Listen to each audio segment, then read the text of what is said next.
Hello everyone, welcome to the एक्जिया IAS academy.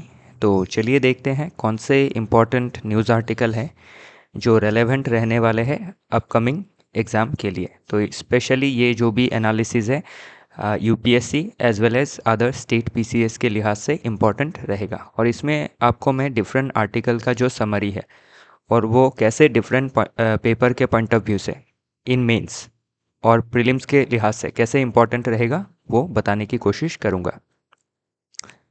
तो बाकी जो भी एक्जिया आईएएस एकेडमी के foundational as well as crash course से जुड़ना चाहते हैं वो हमारे इस कॉन्टैक्ट नंबर 6002417488 नंबर पे कांटेक्ट कर सकते हैं।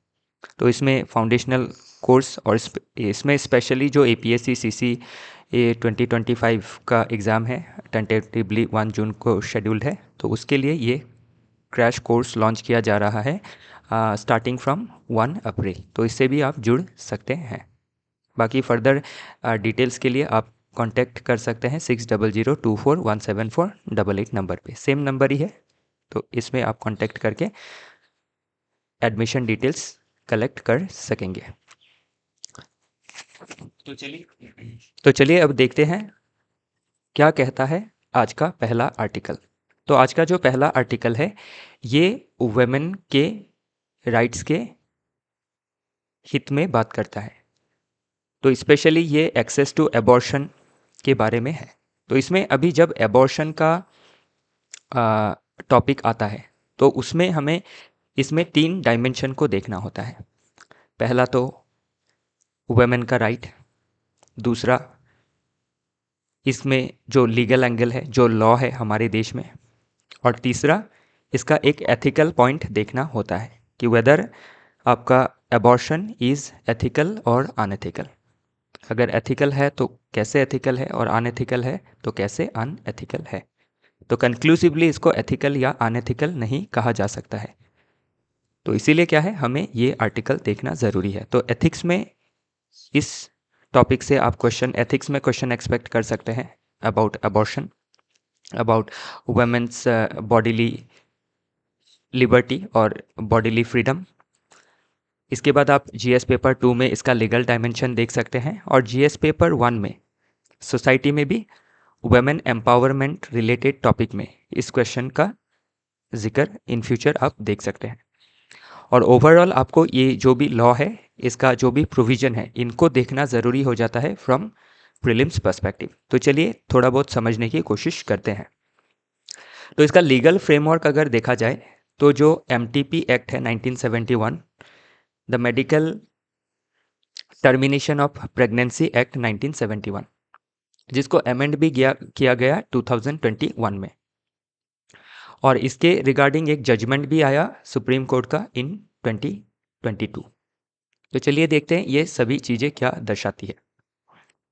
तो 1971 में जो एबॉर्शन है उसको लीगलाइज कर दिया गया। 1971 के पहले अबॉर्शन आपका इलीगल था।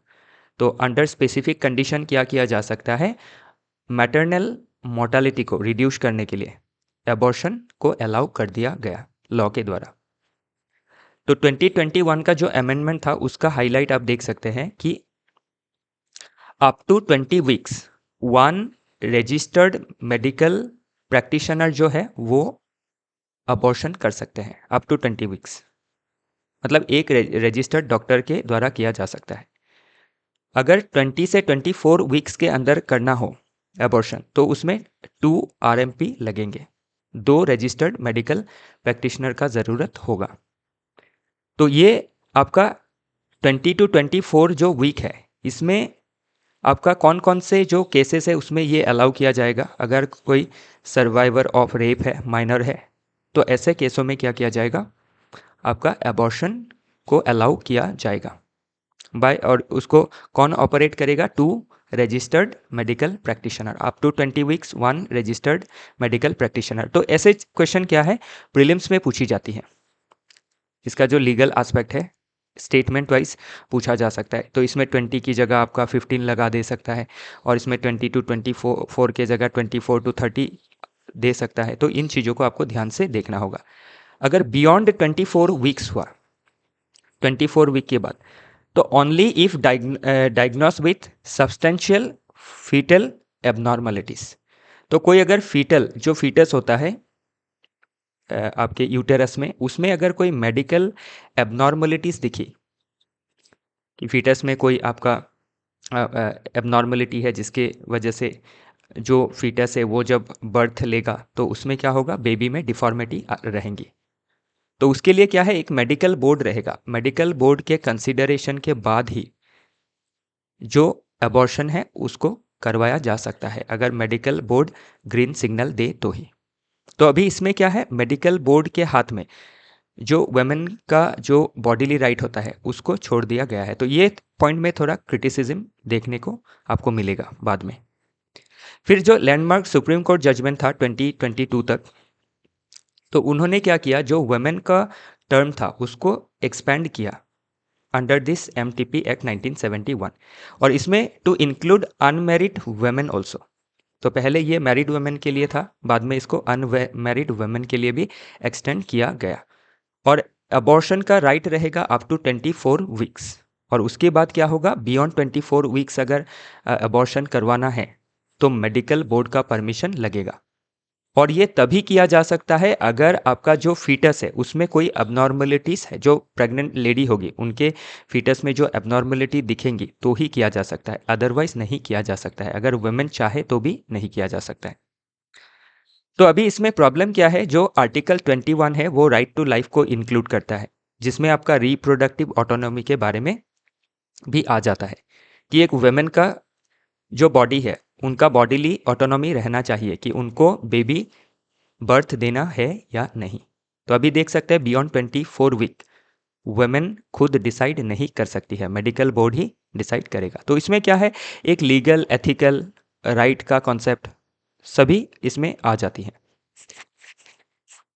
तो अभी क्या सही है क्या सही नहीं है, इसको हम कंक्लूसिव तरीके से नहीं कह सकते हैं। बाकी जो भी आंसर है उसको हमें क्या करना होगा, लीगल डायमेंशन के अंदर रख के लिखना होगा। तो अभी इसमें अगर ये क्वेश्चन एथिक्स के पॉइंट ऑफ व्यू से अगर आप देखें तो आप देख सकते हैं कि इसमें 20 वीक्स के बारे में मेंशन किया गया है।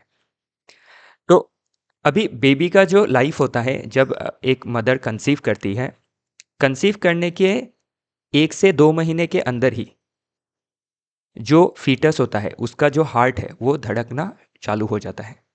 तो इसे अगर अभी देखें कि 20 से 24 वीक्स के बीच अगर एक प्रेगनेंसी को या टर्मिनेट किया गया या फिर अबॉर्शन किया गया, तो उससे क्या है, जो आने वाली जो बेबी है उसका जो राइट टू लाइफ है उसके ऊपर भी एक क्वेश्चन आता है, क्योंकि जो राइट टू लाइफ का एम्बिट है ना उसको धीरे धीरे बहुत ज़्यादा एक्सपैंड किया गया है कि राइट टू लाइफ में राइट टू जो एनिमल लाइफ है वो भी आ जाता है कि एनिमल को भी क्या है, राइट टू लाइफ है।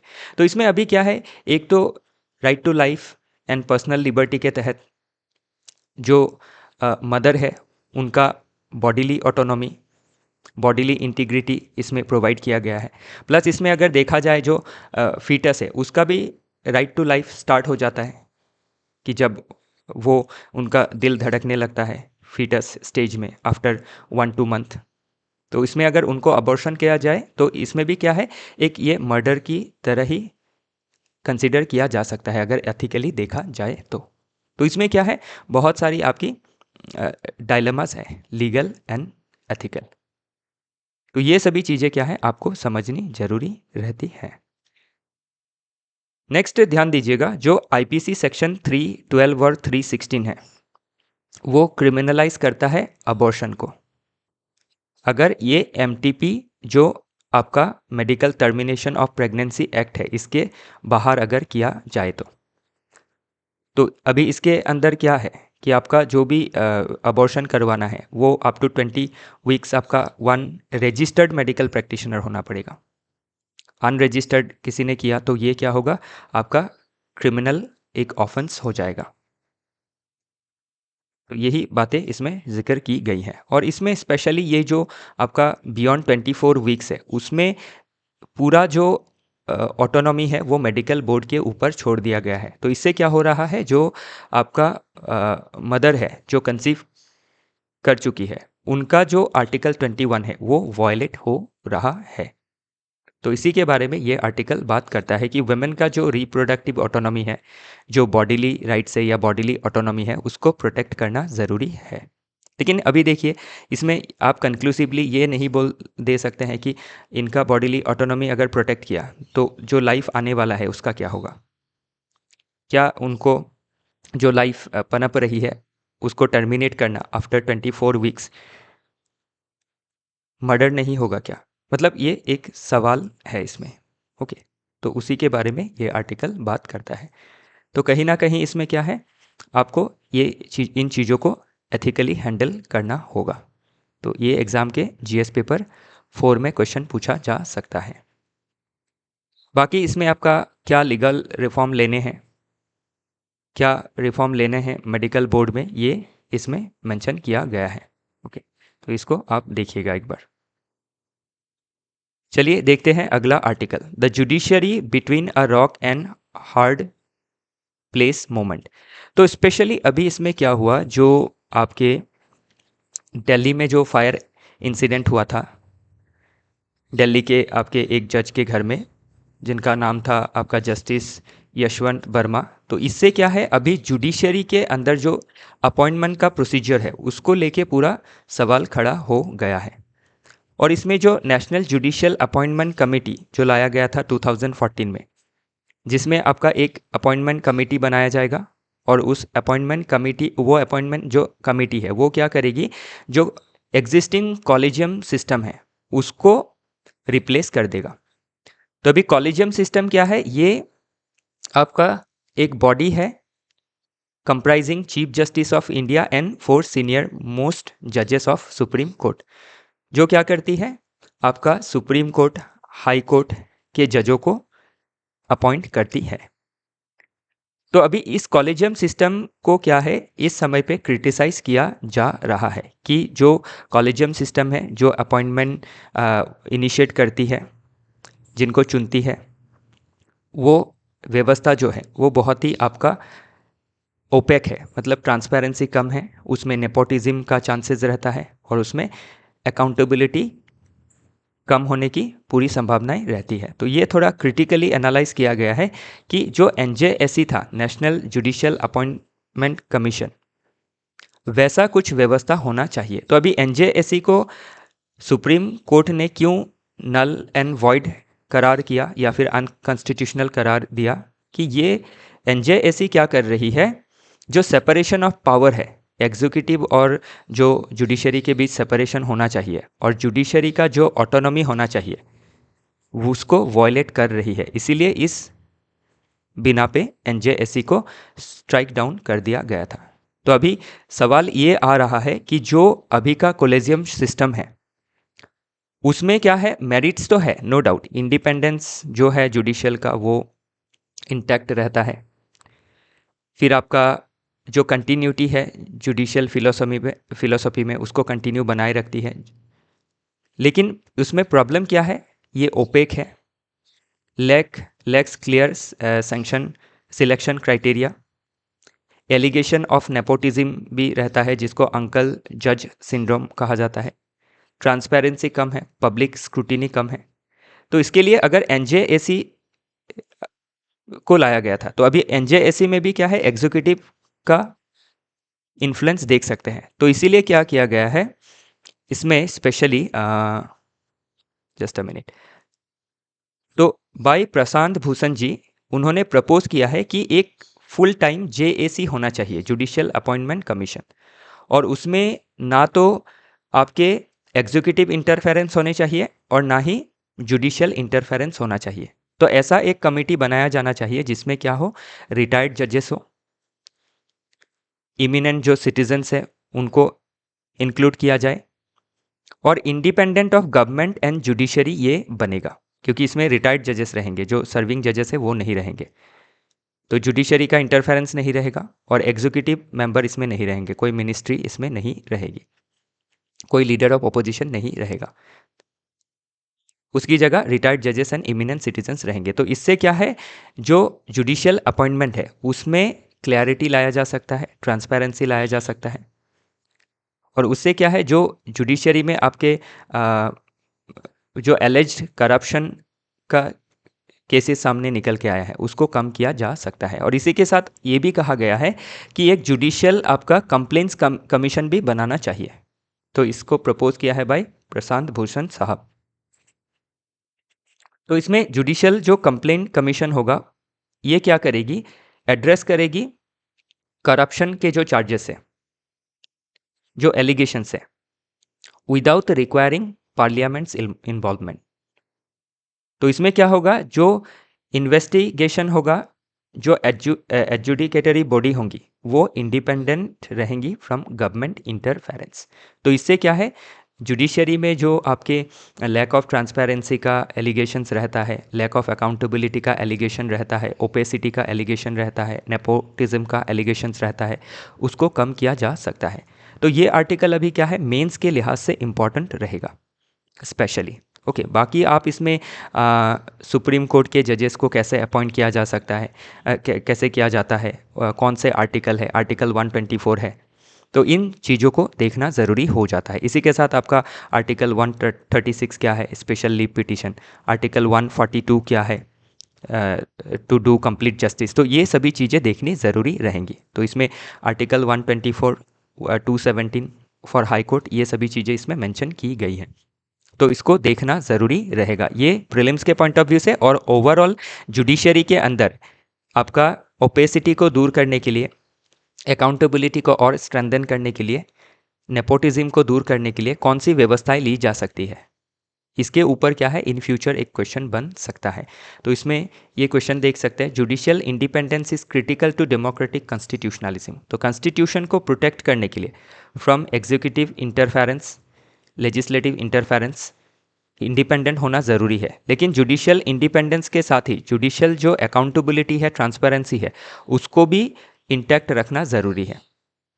तो critically examine the current challenges to the independence of judiciary in India. तो इसमें करंट क्या चैलेंजेस है, तो करंट जो एलिगेशंस है करप्शन के अगेंस्ट, जो भी अभी फायर इंसिडेंट देखा गया वो आप मेंशन कर सकते हैं, कॉलेजियम सिस्टम को भी आप मेंशन कर सकते हैं, फिर एनजेएससी को मेंशन कर सकते हैं, फिर इसमें आप एक सुझाव दे सकते हैं कि judicial appointment commission should be there और it should be independent of executive as well as judiciary के इंटरफेरेंस से ये दूर रहना चाहिए। नेक्स्ट है अ जुडिशियल कंप्लेंट्स कमीशन। तो एक कमीशन भी होना चाहिए जो क्या करेगी, इन्वेस्टिगेशन करेगी मिसकंडक्ट के ऊपर, जो रियल में हुआ हो या फिर जो एलेज्ड हो, ताकि क्या किया जा सके, ओवरऑल जो सिटीजन का ट्रस्ट है जुडिशरी के ऊपर उसको बरकरार रखा जा सके और इंडिपेंडेंस भी बरकरार रखा जा सके फ्रॉम एग्जीक्यूटिव इंटरफेरेंस। तो इसको क्या करना है, एक बैलेंस आंसर आपको लिखना है, ध्यान रखिएगा। नेक्स्ट आर्टिकल बात करता है should the free movement regime. तो एफएमआर के बारे में बात कर रहा है जो इंडिया और म्यांमार के बीच में है। तो अभी इसका बैकग्राउंड आपको समझना होगा, हिस्टोरिकल एंड लीगल कॉन्टेक्स्ट इसका क्या है। तो फ्री मूवमेंट रेजिम को आपका 1968 में चालू किया गया था। अभी इसके लिए ये समझना जरूरी है कि इंडिया म्यांमार के बॉर्डर का कितना लेंथ है, लगभग 1650 किलोमीटर है। और जो म्यांमार इंडिया का बॉर्डर है उसमें आपका जो इंडिया का स्टेट है मिजोरम, मणिपुर, नागालैंड एंड अरुणाचल प्रदेश, तो ये क्या करती है, बॉर्डर शेयर करती है विथ म्यांमार। तो इसको पहले ये 40 किलोमीटर था 1968 के समय या उसके बाद में इसको 2018 के दौरान 16 किलोमीटर कर दिया गया कि 16 किलोमीटर तक क्या है, आपके जो बॉर्डर एरिया के जो रेसिडेंट है वो एक दूसरे के एरिया को विजिट कर सकते हैं फॉर 72 आवर्स, लगभग 3 दिन के लिए विजिट कर सकते हैं। तो ये क्यों रखा गया, क्योंकि जो बॉर्डर रिसाइडिंग कम्युनिटीज़ हैं इंडिया में और म्यांमार में, उनके बीच में क्या है, फैमिलियल टाइज है, एथनिक टाइज है।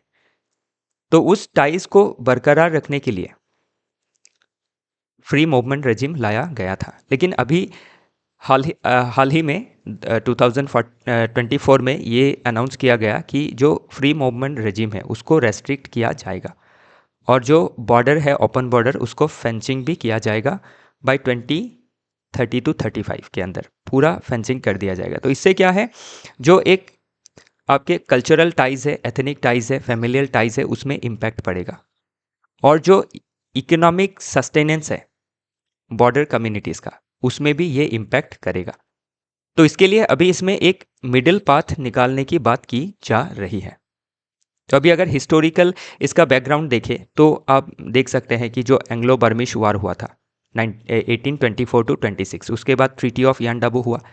तो ट्रीटी ऑफ यानडाबू के बाद क्या हुआ, बर्मा के ऊपर ब्रिटिश ने कब्जा किया और ब्रिटिश इंडिया का पार्ट बनाया बर्मा को। लेकिन 1935 का जो गवर्नमेंट ऑफ इंडिया एक्ट था उसमें बर्मा को सेपरेट कर दिया गया फ्रॉम ब्रिटिश इंडिया। तो जो सेपरेशन था उसमें जो बॉर्डर लाइन डिमार्केशन किया गया था उसको बड़े ही आर्बिट्रेरी तरीके से डिमार्केट किया गया था, जिसके वजह से क्या हुआ था, ऐसे डिमार्केट किया गया कि आपके दो फैमिली का, एक फैमिली म्यांमार में रह गया, एक फैमिली इंडिया में रह गया। तो वैसी चीज़ें हुई, जिससे क्या हुआ, आज भी इसका इम्पैक्ट देखा जा सकता है। तो इन फ्यूचर क्या है, और एक क्वेश्चन बन सकता है कि जो कॉलोनियल पावर्स थी उनके जो भी आपके रीड्राइंग ऑफ बॉर्डर का पॉलिसी था वो कैसे आज भी प्रॉब्लम क्रिएट कर रही है एमोंग दिस कॉलोनियल नेशंस। तो ये आप साउथ अफ्रीकन रीजन में भी ये प्रॉब्लम देख सकते हैं, एशिया में भी देख सकते हैं।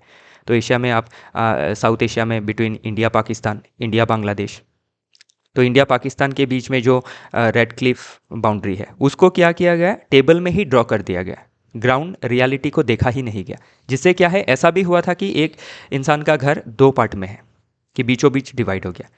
तो ये सभी चीज़ें क्या कर रही है, आज के समय पे प्रॉब्लम क्रिएट कर रही है।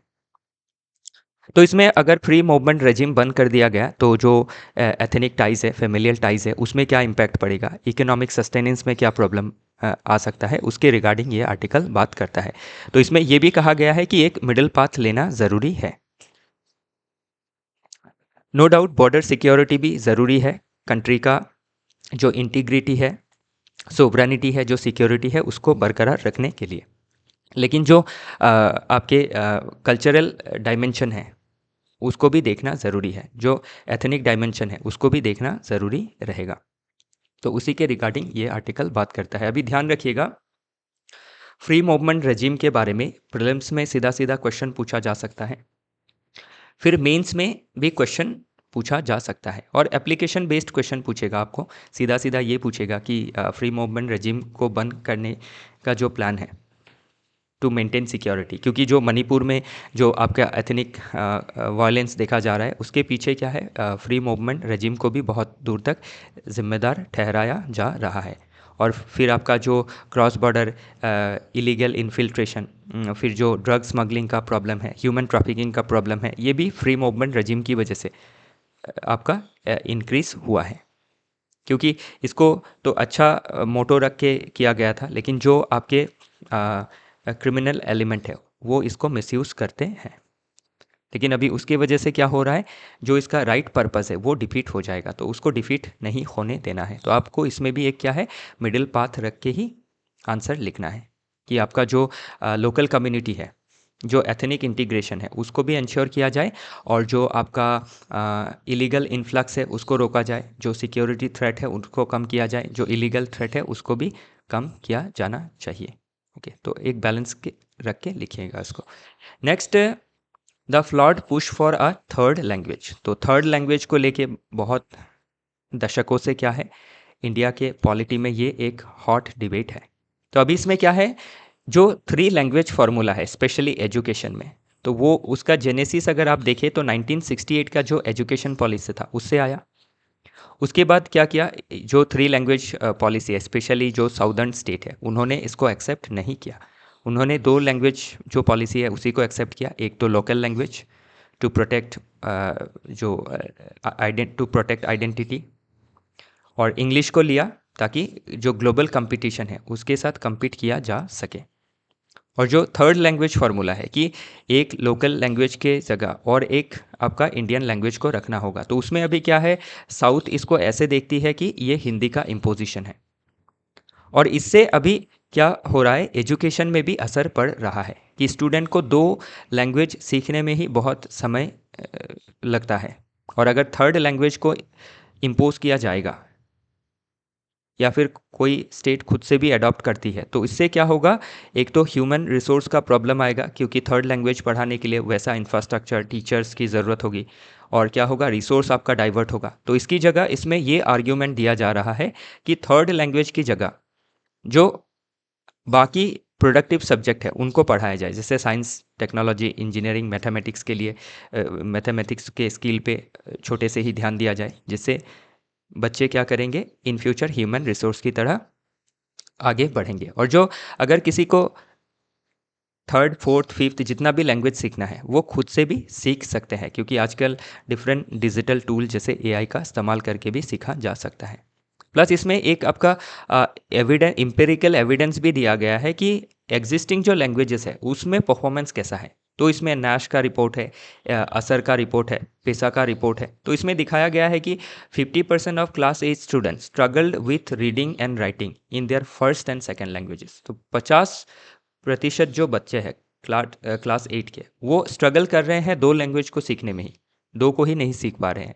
फिर असर रिपोर्ट के हिसाब से 30% of class 8 student could not read class 2 level text, और 53.3% इंग्लिश, बेसिक इंग्लिश को भी नहीं पढ़ पा रहे हैं। तो थर्ड लैंग्वेज का अगर बर्डन आया तो बच्चे क्या होंगे, और बर्डन हो जाएंगे। तो इसीलिए इसमें क्या है, कहीं जिक्र किया गया है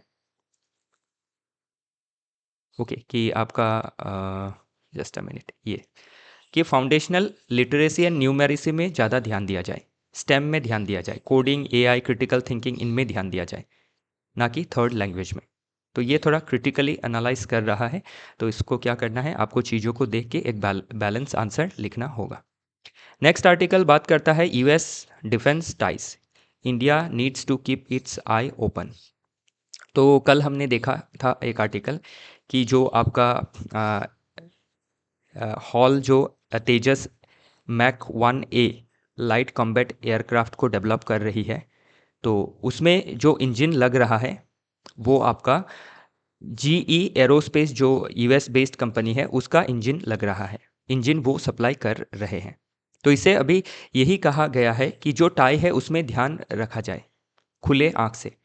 ऐसा ना हो कि जो हम इंडिजनाइजेशन कर रहे हैं, सेल्फ रिलायंस पाने की कोशिश कर रहे हैं, उसमें जो हम बना तो हॉल रहा है हिंदुस्तान एरोनॉटिक्स लिमिटेड, लेकिन जो आपके पार्ट्स है वो ज़्यादा बाहर से आ रहे हैं। तो जो बाहर से पार्ट्स आ रहे हैं उसको कम करने के बारे में कहा जा रहा है कि जो आपका डिफेंस मैन्युफैक्चरिंग है उसमें जितना हो सके आपका डोमेस्टिक जो कंटेंट है उसको लगाना चाहिए, ना कि फॉरेन जो एलिमेंट्स है या फिर जो मशीन से उनको लगाना चाहिए। क्योंकि उससे क्या होता है, हमारा जो स्ट्रैटेजिक इंडिपेंडेंस होता है डिफेंस सेक्टर में वो घटता है। बाकी ये बात ऐसा भी है कि आप जो भी हम मैन्युफैक्चर करते हैं उसमें आपका बहुत सारा चीज़ जो है वो बाहर से आता ही है। जैसे अभी आईफोन ही है, आईफोन खुद से तो सारी चीज़ें जो आईफोन के अंदर लगती है वो नहीं बनाता है, वो आउटसोर्स करता है। तो आउटसोर्सिंग ज़रूरी है आज के समय पे, ताकि प्रोडक्ट को अच्छा बनाया जा सके। लेकिन इसमें ये कहा गया है कि जो मेन चीज़ें होती है जैसे इंजन हो गया, उनको अपने देश में डेवलप करने की कोशिश की जानी चाहिए। तो उसी के रिगार्डिंग ये आर्टिकल है। तो इसमें मेजर सप्लायर कौन है, और जो सिपरी का डेटा है उसके हिसाब से इंडिया क्या है, सेकंड लार्जेस्ट आर्म इंपोर्टर है। तो पहले तो फर्स्ट लार्जेस्ट था, लेकिन सेकंड लार्जेस्ट अभी क्यों हुआ, क्योंकि हम ध्यान दे रहे हैं आत्मनिर्भर भारत में। तो डिफेंस सेक्टर में हम कोशिश कर रहे हैं कि जितना जो प्रोक्योरमेंट है वो बाहर से ना हो के देश के अंदर से ही हो। तो इससे क्या है, हमारी जो स्ट्रैटेजिक ऑटोनॉमी है इन डिफेंस सेक्टर वो बढ़ेगी, और जो इंडिजेनियस पुश है डिफेंस मैन्युफैक्चरिंग में वो बढ़ेगा। बाकी ये जो भी डेटा है आप इसको ध्यान में रखिएगा, प्रीलिम्स में एज वेल एज मेंस में आप लिख पाएंगे जब भी आप डिफेंस रिलेटेड क्वेश्चन का आंसर करेंगे। तो इसमें अभी देखिए आप तेजस मैक 1A, मैक 2, AMCA, तो ये जो भी एयरक्राफ्ट बनाई जा रही है फाइटिंग एयरक्राफ्ट, इसमें यूएस मेड इंजन का इस्तेमाल हो रहा है।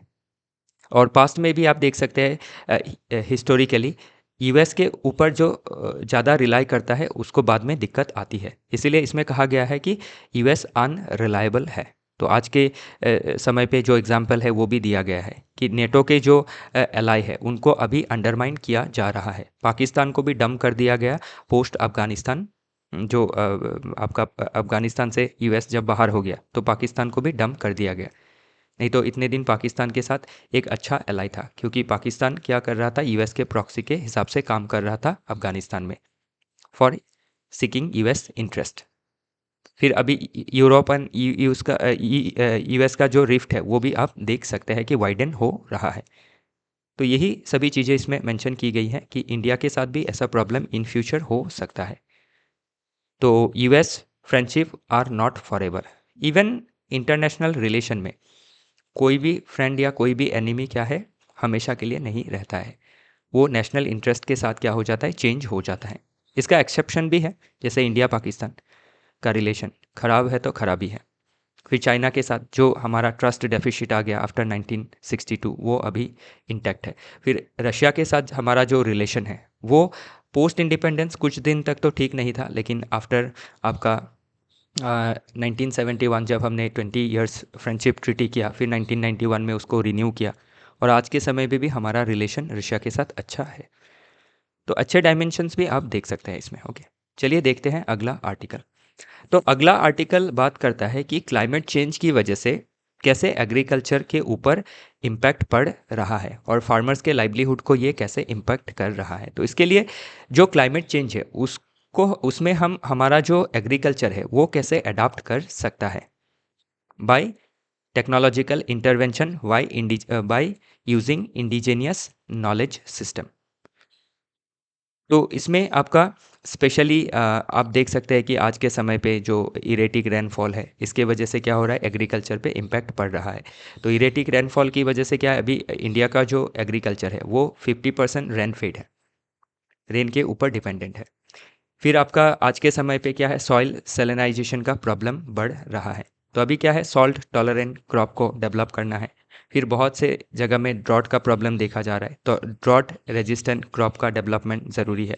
फिर जो इंडिजीनियस वेराइटीज़ है उनको भी प्रोटेक्ट करना ज़रूरी है, ताकि जो इंडिजीनियस वेराइटी है वो क्या कर सकती है, हमारे लैंड के लिए सुइटेबल है, और उनको अगर इस्तेमाल किया जाए तो वो क्या करेंगे, क्लाइमेट चेंज के साथ खुद ही अडाप्ट कर लेंगे। तो उससे क्या होगा, हमें जो एमएनसीज होती है, जो सीड प्रोड्यूस करती है, अदर एग्रोकेमिकल्स प्रोड्यूस करती है, उनके ऊपर ज़्यादा डिपेंडेंट नहीं रहना पड़ेगा।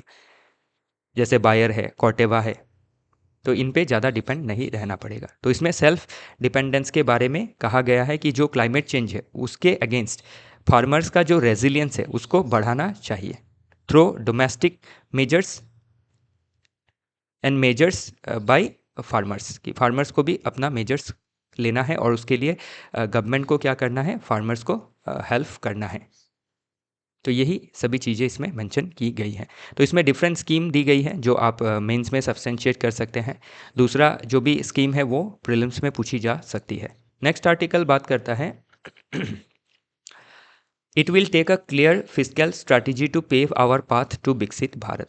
तो इसमें कहा गया है कि भारत को अगर विकसित भारत बनना है बाय 2047, तो उसमें फिस्कल स्ट्रैटेजी अपनाना होगा। तो अभी फिस्कल स्ट्रैटेजी कौन लेता है, हमारी आप इकोनॉमी में पढ़ते हैं ना, दो तरह की पॉलिसी ली जाती है, एक फिस्कल पॉलिसी, एक मॉनिटरी पॉलिसी। मॉनिटरी पॉलिसी लिया जाता है by RBI to maintain inflation, to maintain market liquidity, to maintain growth in the economy. और फिस्कल स्ट्रेटेजी कौन लेते हैं, बाय आवर गवर्नमेंट। तो फिस्कल स्ट्रेटेजी हमें कहाँ देखने को मिलता है, बजट में देखने को मिलता है कि बजट में गवर्नमेंट कितना कैपिटल एक्सपेंडिचर कर रही है, कितना रेवेन्यू एक्सपेंडिचर कर रही है, कितना बोरो कर रही है। तो अभी इसमें क्या है, फिस्कल स्ट्रेटेजी में इसमें ध्यान दिया गया है कैपिटल एक्सपेंडिचर में। तो अभी देखिए गवर्नमेंट का जो एक्सपेंडिचर होता है वो दो तरह का होता है, एक रेवेन्यू एक्सपेंडिचर जो डे टू डे एक्सपेंसेस को देखा जाता है, जैसे सैलरी हो, पेंशन हो, बाकी ऑफिस के जो भी आपके खर्चे हों, डे टू डे एक्सपेंसेस, जिससे क्या होता है, कोई एसेट क्रिएट नहीं होता है, उससे कोई मुनाफा नहीं होता है। लेकिन जो कैपिटल एक्सपेंडिचर है उससे क्या होता है, एसेट का क्रिएशन होता है, जैसे रोड बनाना, रेलवे बनाना, पोर्ट बनाना, फिर आपका स्कूल बनाना, कॉलेजेस बनाना, यूनिवर्सिटीज़ बनाना, आईआईटीज़ बनाना। तो वो क्या है, आपका कैपिटल एक्सपेंडिचर है। तो अभी इसमें कहा गया है कि हमें अगर विकसित भारत बनना है तो हमारा जो कैपिटल एक्सपेंडिचर है उसको बढ़ाना होगा। बिना कैपिटल एक्सपेंडिचर हम विकसित भारत नहीं बन सकते हैं। और अभी का जो करंट पाथ है उस हिसाब से अगर जीडीपी ग्रो करे 6.5 तो हम विकसित भारत बनेंगे बाय 2055। और टारगेटेड पाथ हमारा क्या होगा, 8.4% जीडीपी को ग्रो करवाना होगा, तभी बाय 2047 हम विकसित भारत बन सकते हैं।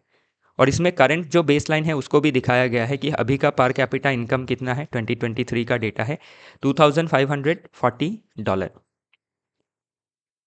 तो इसको बढ़ाना होगा पर कैपिटा को डेवलप नेशन बनने के लिए, हाई इनकम कंट्री बनने के लिए, टू $14,005।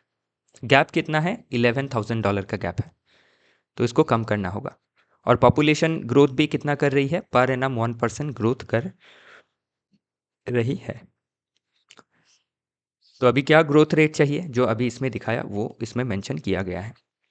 तो अभी इसमें फिस्कल टेंशन या फिस्कल प्रॉब्लम कैसे देखी जा रही है। जो आपका FRBM एक्ट है वो गवर्नमेंट के ऊपर कुछ मैंडेट डालता है कि गवर्नमेंट को जो फिस्कल डेफिसिट है टू जीडीपी रेशियो उसको 3% तक कम करना है। और जो डेट टू जीडीपी रेशियो है कि जब हमारा फिस्कल डेफिसिट होता है तब हम क्या करते हैं, हमें डेट उधार लेना पड़ता है फॉरेन मार्केट से, डोमेस्टिक मार्केट से।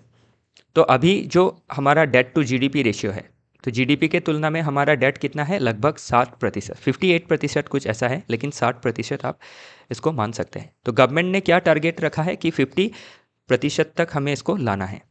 और FRBM टारगेट देता है 40% तक। तो पहले 50, उसके बाद फिर कम किया जाएगा। तो ये 25-26 का टारगेट है। तो अगर आपका डेट टू जीडीपी रेशियो को कम करना है तो गवर्नमेंट कम बोरोइंग करेगी, और कम बोरोइंग करेगी तो कम एक्सपेंसेस करेंगी, स्पेशली कैपिटल हेड में। और उससे क्या है, हमारा एसेट क्रिएशन नहीं होगा, और उससे क्या है, हमारा जो एक ग्रोथ हम अचीव करना चाह रहे हैं बाय 2047 उसमें भी दिक्कतें आएंगी। तो इसीलिए कहा गया है कि अगर हमारा जीडीपी को ग्रो कराना है तो हमें क्या करना है, कैपिटल एक्सपेंडिचर ज़्यादा करना है। उसके लिए अगर हम डेट ज़्यादा भी लेते हैं तो उससे लॉस नहीं है। क्यों नहीं है, क्योंकि जो कैपिटल पार्ट में एक्सपेंडिचर किया जाएगा, अगर रोड, रेलवे, एयरपोर्ट, आपका एनर्जी, इनको डेवलप किया गया, विलेज रोड डेवलप की गई, एग्रीकल्चर में आपका जो कैपिटल एक्सपेंडिचर किया गया, उससे क्या है, जीडीपी में ग्रोथ देखा जाएगा। तो जो जो हम आपका बोरो करते हैं उस बोरोइंग्स को हमें किस में खर्चा ज़्यादा करना है, कैपिटल एक्सपेंडिचर में। क्योंकि कैपिटल एक्सपेंडिचर करने से क्या होगा, उससे रिसोर्स जनरेट होगा, गवर्नमेंट को कमाई होगी, देश आगे बढ़ेगा। तो गवर्नमेंट क्या कर सकती है, डेट को सस्टेनेबल तरीके से हैंडल कर सकती है। लेकिन अगर रेवेन्यू एक्सपेंडिचर किया जाएगा तो उससे क्या है, प्रॉब्लम आएगा। ओके, आई होप आप समझ पा रहे हैं। नेक्स्ट आर्टिकल बात करता है स्टेट कैन यूज़। अभी ये जो पढ़ा अभी हमने, ये कैसे काम आएगा, तो ये विकसित भारत को लेके आपको क्वेश्चन पूछा जा सकता है कि विकसित भारत को अचीव करने के लिए हमें कौन कौन सी चीज़ें, कौन कौन सी पॉलिसी चेंजेस लेनी होंगी, तभी आपको ये सभी सुझाव देने होंगे। और क्या टारगेट है, FRBM एक्ट के बारे में प्रीलिम्स में, मेंस में सीधा सीधा पूछा जा सकता है। ओके, तो चलिए देखते हैं अगला आर्टिकल।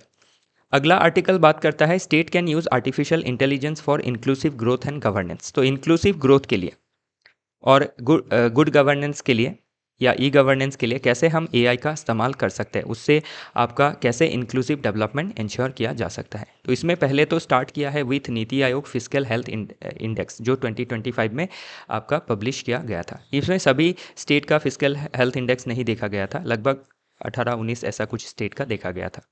तो उसमें देखा गया है कि जो पॉपुलिस्ट स्पेंडिंग है वो बहुत ज़्यादा है स्टेट का। तो इसके वजह से क्या है, हेल्थ में, आपके एजुकेशन में, एग्रीकल्चर सपोर्ट में आपका कम सुधार देखा गया है। और जब हेल्थ में या फिर आपके एग्रीकल्चर में, फिर एजुकेशन में अगर स्टेट गवर्नमेंट कम खर्चे करेंगे तो उससे क्या होगा, जो इंक्लूसिव डेवलपमेंट है वो नहीं हो पाएगा।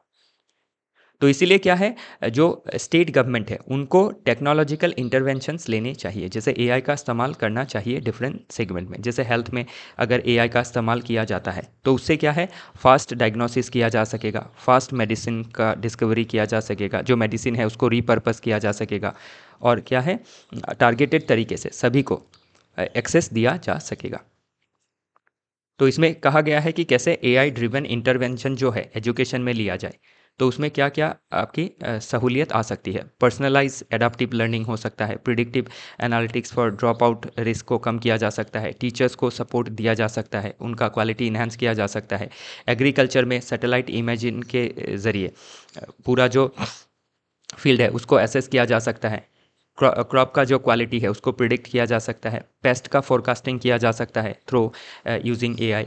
तो एआई टूल इस्तेमाल करते ही जैसे ड्रोन के ज़रिए क्या किया गया, पूरा जो क्रॉप है उसको एसेस किया गया। तो उसमें अगर देखा कि कोई भी पेस्ट थोड़ा बहुत लगा है तो एआई बता देगा कि इसमें पेस्ट लगना चालू हो गया है। उसके साथ ये भी बता देगा कि कौन से मेडिसिन देने हैं। तो उसके बाद क्या है, आपका जैसे ड्रोन है, ड्रोन को इस्तेमाल करके फिर क्या किया जा सकता है, स्प्रे भी किया जा सकता है। तो इस तरह से क्या है, हम एग्रीकल्चर, एजुकेशन, डिफरेंट सेगमेंट में डेवलपमेंट इंश्योर कर सकेंगे। और ये डेवलपमेंट क्या होगा, इंक्लूसिव होगा, सभी को इंक्लूड करके ये ग्रोथ को इंश्योर कराएगा।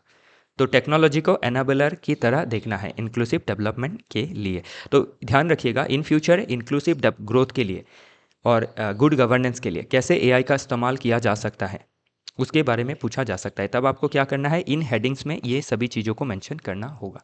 और एग्जांपल भी आप दे सकते हैं कि different nation, Estonia, Singapore, China, okay, इन्होंने कैसे, जर्मनी, साउथ कोरिया, इन्होंने कैसे सफलता हासिल की है। फिर आपके गवर्नेंस में क्या हो सकता है, इफ़िशिएंसी हो सकता है, जो स्पेंडिंग है उसको ऑप्टिमाइज़ करके जो मिस स्पेंडिंग है, करप्शन है, उसको कम किया जा सकता है। कितना डिमांड है मार्केट में किसी पर्टिकुलर चीज़ का, उसको प्रेडिक्ट किया जा सकता है। जो वेस्टेज है उसको कम किया जा सकता है। लोगों को इंक्लूड किया जा सकता है थ्रू टेक्नोलॉजी। ट्रांसपेरेंसी लाई जा सकती है, real time monitoring, corruption detection, targeted तरीके से सब्सिडी को दिया जा सकता है। तो ये सभी चीज़ें क्या है, ईजी रहेंगी। तो इसका इस्तेमाल आपका मेंस में और प्री में भी स्टेटमेंट वाइज क्वेश्चन पूछा जा सकता है। तो इसीलिए क्या है, मैं आप सभी से ये आप सभी को ये सजेशन दूंगा कि जो भी पढ़ाई है आप उसको मेंस ओरिएंटेड ही रखें, क्योंकि मेंस के लिहाज से पढ़ने से क्या है, आप फैक्ट को, कंसेप्ट को आप जोड़ के देखते हैं। तो उससे क्या है, प्रीलिम्स में भी ये ईजी हो जाता है। और अगर ओनली प्रीलिम्स ओरिएंटेड होगा तो उससे क्या है, अगर प्रीलिम्स हो भी जाता है बाय एनी चांस तो मेंस में दिक्कतें आ जाएंगी। और सिलेक्शन तो मेंस के ऊपर डिपेंड करेगा, इंटरव्यू के ऊपर डिपेंड करेगा। ओके, तो इंटरव्यू का पार्ट जो है वो इजी है, मेंस के बाद आप ग्रूम कर सकते हैं। लेकिन क्या है, मेंस के लिहाज से जब पढ़ेंगे तो प्री के लिए जो नॉलेज चाहिए वो भी आ जाएगा, इंटरव्यू में भी आप अच्छे आंसर दे पाएंगे। ओके, तो इसी के साथ आज का जो डिस्कशन है वो समाप्त होता है। आई होप आपको चीज़ें समझ में आई। और अगर कोई आपका डाउट रहता है तो आप कमेंट सेक्शन में बता सकते हैं। और फर्दर आपको अगर हमसे बात भी करना है, हमसे जुड़ना है, तो आप 6002417488 नंबर पे कांटेक्ट कर सकते हैं। और ध्यान रखिएगा, हम आपको फ्री काउंसलिंग भी प्रोवाइड कर देंगे। ज़रूरी नहीं है कि आपको एनरोल होना ही है, आप एनरोल हो तो हमें मौका मिलेगा आपको पढ़ाने का। साल भर हम आपको पढ़ाएंगे चीज़ों को बारीकी से। तब क्या है, आपका प्रिपरेशन एक अच्छा स्टेज में जाएगा। ओके, बाकी जो भी डिटेल्स है वो इन 2 स्लाइड्स में मेंशन की गई है। तो इसी के साथ आज का जो डिस्कशन है वो समाप्त होता है। कल फिर मिलेंगे डिफरेंट आर्टिकल के साथ। तब तक के लिए अलविदा।